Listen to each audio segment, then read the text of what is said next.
you drag fish out of it and you beat them off and they fall on you and the scales get on you and the mess gets on you and you've got to stick it out.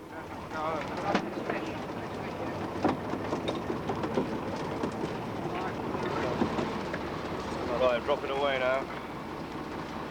Fish are fairly deep here. They're about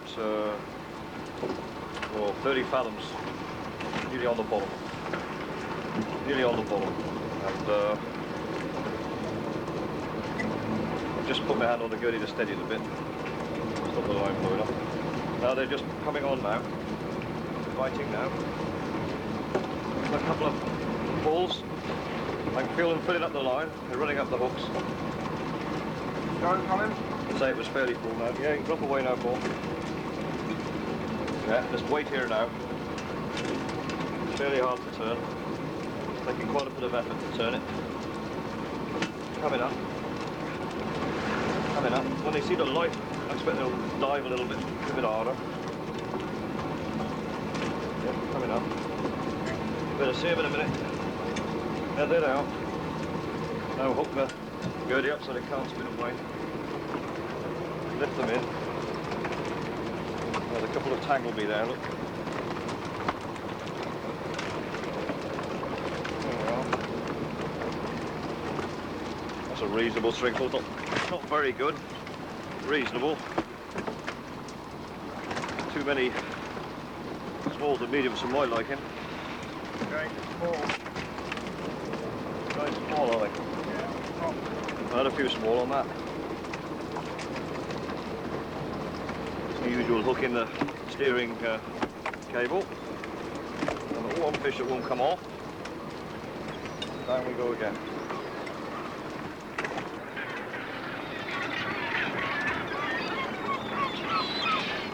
You've got responsibilities, you've got men with you who've got a family, they want a day's wages and they want to stick it out. You've got to stick it out.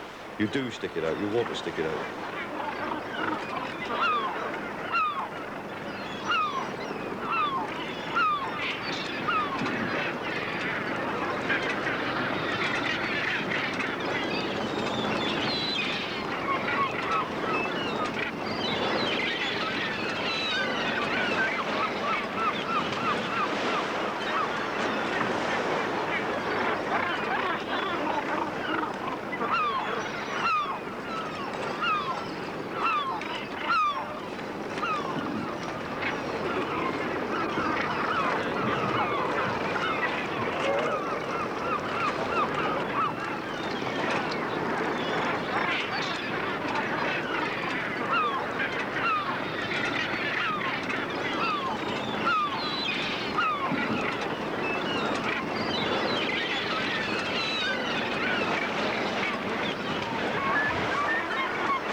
Fish is not the problem. I mean, it is a problem. It's hard, it's difficult and all the rest of it. But it's only half the problem. The real problem is selling it. We've got nearly 30 boats with a landing capacity of perhaps 40 tons of mackerel a day. It couldn't possibly go to Billingsgate or the English market because it would absolutely saturate it. So whether we liked it or not, we had to find other markets. So we thought, right, we'll plump for the French fish course. I think in one sense, the cooperative is more beneficial to the small boat man because the small boat man never lands enough fish to ever capture any sort of market. He might land enough fish to load a quarter of a lorry. You can't economically hire a quarter of a lorry. So the small boat man must band together in some sort of cooperative organisation to market his produce. So you get a series of small individual firms running as a sort of personal business.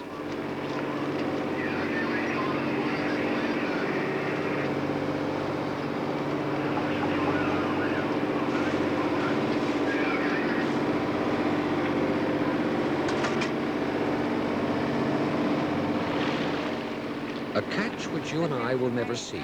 Such is the disregard for mackerel by the British stomach. Fishermen are puzzled by this lack of home interest in the mackerel. It's a lovely fish and would like to change it. But how? And in any case, what does change here on the changeless sea? I feel as if I was sort of born here, although I wasn't.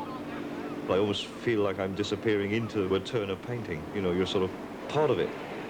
You go down off the coast and you're maybe 10, 12 miles out. You can look back and you can see the whole coast on a nice day. You can see right up the coast. You can see the shape of it. You can actually see the shape of Cornwall. You can really see the reality of it. I think farmers must get the same feeling when they walk over their land and they can feel and see the shape of their land. They can feel the shape of it under their feet. And I think I'm incredibly lucky.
Pull him in first.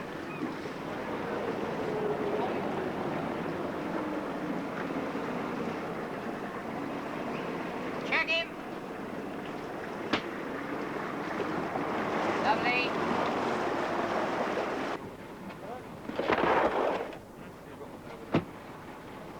Yeah.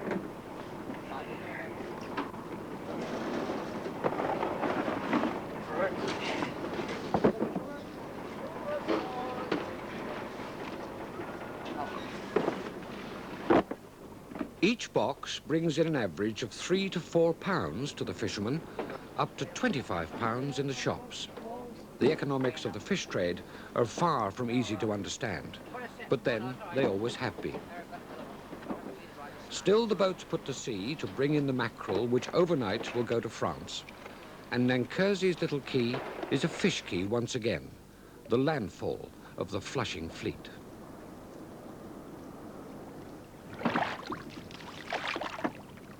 I'd say hail to the small boatman. He's incredibly efficient on the sort of wooden string level with very little investment. He is turning over sometimes a ton of fish per day per man. I think that is fantastic. They have confounded all the wiseacres who said, oh, the Cornishmen would never get together, you'll never get organised, you'll never do anything. Because they have got together, they have stuck together. We've had problems, difficulties galore, we've had lorries go off the road, we've had fish go bad, we've had waiting for money, and everyone has stuck it out. And I'm really proud of the way that they've come on and developed and risen to the occasion. And I think it's got to the stage now where they could do very, very well without me. That's what it's like now. It's not something that's unique to Flushing. It can exist everywhere. It exists here because this place is incredibly old-fashioned. It exists as a sort of hangover, really. And yet, as a hangover, it's become in the forefront of what people are searching for. And that is great. You know, Flushing has an identity now. Flushing is not nowhere, Flushing is fishing.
Strongett in Cornwall, on a peaceful inlet off the River Fal. It's early morning, and Frank and John Cock are off to work. I'm going to die right away now. Yes, I don't think we'll have to shake those reefs out, I think, today. Yeah. What a contrast from yesterday.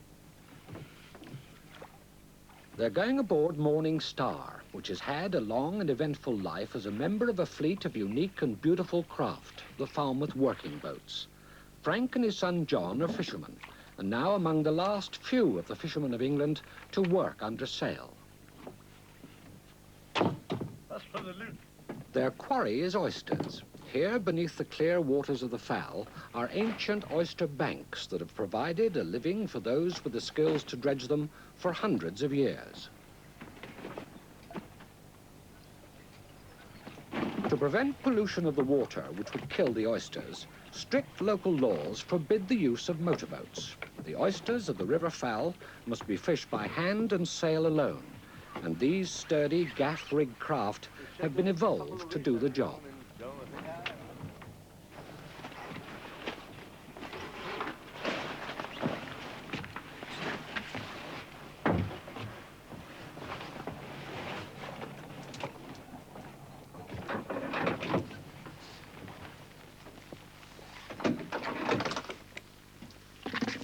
Morning Star is a venerable 170 years old and still earning her living. She is, at need, a stable working platform or fast and seaworthy. With her straight stem and long bowsprit, she's a living reminder of the beauty and the practicality of sail.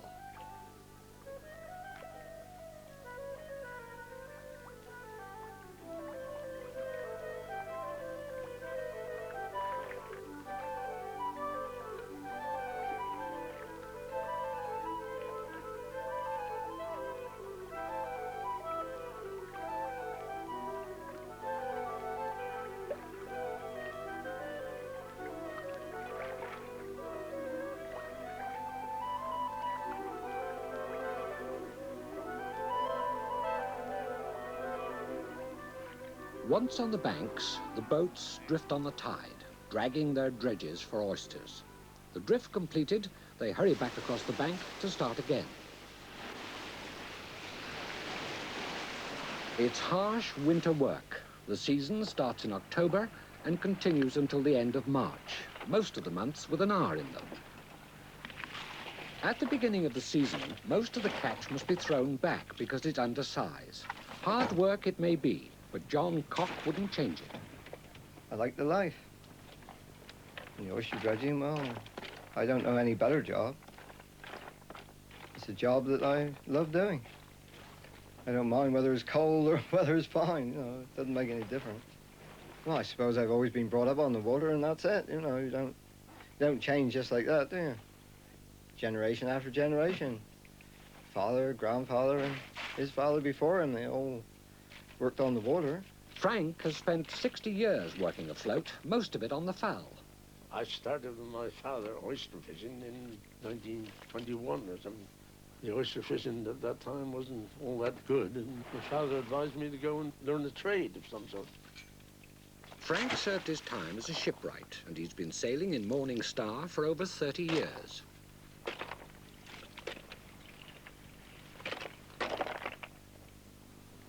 Summer on the Fal. Oysters are out of season, but the working boat skippers still sail. They match their skills in a series of races and